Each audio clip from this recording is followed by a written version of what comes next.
ഇന്ത്യയുടെ മുൻതൂക്കം ഒരുപക്ഷെ ബൗളിങ്ങിലാണ് എന്ന് തന്നെ പറയേണ്ടിയിരിക്കുന്നു. അതിലെ പ്രധാന കാര്യം ബുംറയുടെ ഒരു സാന്നിധ്യം തന്നെയാണ്. ലോക ക്രിക്കറ്റിലെ തന്നെ ഏറ്റവും മികച്ച ബൗളറായിട്ട് നമുക്ക് ബുംറയെ പറയാൻ വേണ്ടി സാധിക്കും. ഈ 4 ഓവറുകളിൽ ഒരുപക്ഷെ ബുംറയുടെ എക്കണോമി എന്ന് പറയുന്നത് 6 റൺസിനൊക്കെ താഴെയാണ് പൊതുവെ എല്ലാ മത്സരങ്ങളിലും കാണുന്നത്. ഇപ്പോൾ നമ്മുടെ കൂടെ ക്രിക്കറ്റ് ചരിത്രകാരനായ MC വസിഷ്ഠ് ചേർന്നുണ്ട്. നമുക്ക് അദ്ദേഹത്തിലേക്ക് പോകാം. ഇന്ത്യയുടെ പ്രകടനം ഇപ്പോൾ സൂചിപ്പിച്ച പോലെ തന്നെ എല്ലാ മത്സരങ്ങളും വിജയിച്ചുകൊണ്ടാണ് ഇന്ത്യ ഫൈനലിലേക്ക് എത്തിയിട്ടുള്ളത്. ഇന്ത്യയുടെ ബാറ്റിംഗ് ഒക്കെ പരിശോധിക്കുകയാണെങ്കിൽ പ്രത്യേകിച്ച് രോഹിത് ശർമ്മയുടെയും ഒപ്പം തന്നെ വിരാട് കോഹ്ലിയുടെ പ്രകടനമൊക്കെ ആരാധകർ ഉറ്റുനോക്കുന്നുണ്ട്. എങ്ങനെയാണ് ഇന്ത്യയുടെ പ്രകടനത്തെ കാണുന്നത്?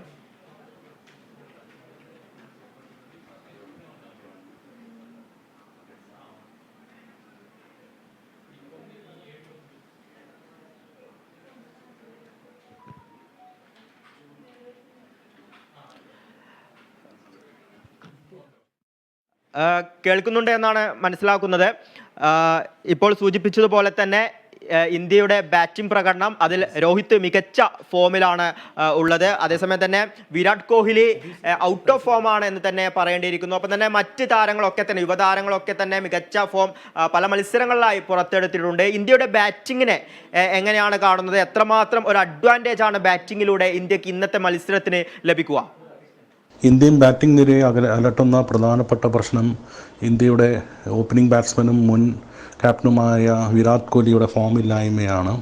പക്ഷേ നിർണായക മത്സരങ്ങളിൽ അവസരത്തിനൊത്ത് ഉയരാൻ എപ്പോഴും കോഹ്ലിക്ക് സാധിച്ചിട്ടുണ്ട്. ഇന്നത് കഴിയുമെന്നാണ് ക്രിക്കറ്റ് പ്രേമികൾ പ്രതീക്ഷിക്കുന്നത്. മറ്റൊന്ന്, ഇന്ത്യയുടെ ഏറ്റവും വലിയ ആശ്വാസം രോഹിത് ശർമ്മയുടെ മികച്ച ഫോമാണ്. ഒപ്പം സൂര്യകുമാർ യാദവും മികച്ച ഫോമിലാണ്. പക്ഷേ ബോളിങ്ങിൽ രവീന്ദ്ര ജഡേജ ഇനിയും താളം കണ്ടെത്തിയിട്ടില്ല. ബോളിങ്ങിൽ ബുംറയുടെയാണ് ഇന്ത്യയുടെ തുരുപ്പ് ഷീട്ട്. ബുംറ, കുൽദീപ് യാദവ്, അക്സർ പട്ടേൽ ഇവരൊക്കെ ഇന്ത്യക്ക് ഏറെ പ്രതീക്ഷകൾ നൽകുന്നു. അപ്പോൾ ഈ ലോകകപ്പ് ഫൈനലിൽ ഏതാനും മണിക്കൂറുകൾ മാത്രമേ ഉള്ളൂ. ടീം ഇന്ത്യക്ക് അനുകൂലമായി വിജയമുണ്ടാകുമെന്ന് നമുക്ക് തീർച്ചയായും പ്രതീക്ഷിക്കാവുന്നതാണ്. പക്ഷേ ദക്ഷിണാഫ്രിക്കയെ പരാജയപ്പെടുത്തുക ഒട്ടും എളുപ്പമുള്ളൊരു സംഭവവുമല്ല. രണ്ട് ടീമിനെ കുറിച്ചും പറയുമ്പോൾ ഇരു ടീമുകളും ബാറ്റിങ്ങിലാണെങ്കിലും ബൗളിങ്ങിലാണെങ്കിലും തുല്യ ശക്തികളാണെന്ന് തന്നെ പറയേണ്ടിയിരിക്കുന്നു. അപ്പോൾ ഈ രണ്ട് ടീമുകളെ കുറിച്ചുള്ള പൊതുവായിട്ടുള്ള ഒരു വിലയിരുത്തൽ എങ്ങനെയാണ്? ഇന്ത്യയും ദക്ഷിണാഫ്രിക്കയും തമ്മിൽ വെസ്റ്റ് ഇൻഡീസിലെ ബാർബഡോസിൽ 2024 T20 ലോകകപ്പ് ക്രിക്കറ്റ് കിരീടത്തിനായുള്ള ഫൈനലിൽ മാറ്റുരയ്ക്കുമ്പോൾ രണ്ട് ടീമുകളെയും വേർതിരിക്കാവുന്ന ഘടകങ്ങൾ വളരെ പരിമിതമാണ്. രണ്ട് ടീമുകൾക്കും തുല്യ സാധ്യതയാണ് ഞാൻ കാണുന്നത്. ഇന്ത്യ ഇന്നേ വരെയുള്ള മത്സരങ്ങളിൽ ഇന്ത്യയുടെ ഏറ്റവും കടുത്ത മത്സരം പാകിസ്ഥാനെതിരെയാണ്. കഷ്ടിച്ചാണ് ഇന്ത്യ അന്ന് രക്ഷപ്പെട്ടത്. പക്ഷേ പിന്നീട് ഇന്ത്യ മികവാർന്ന ഫോമിലേക്ക് ഉയർന്നതാണ് നമ്മൾ കണ്ടത്.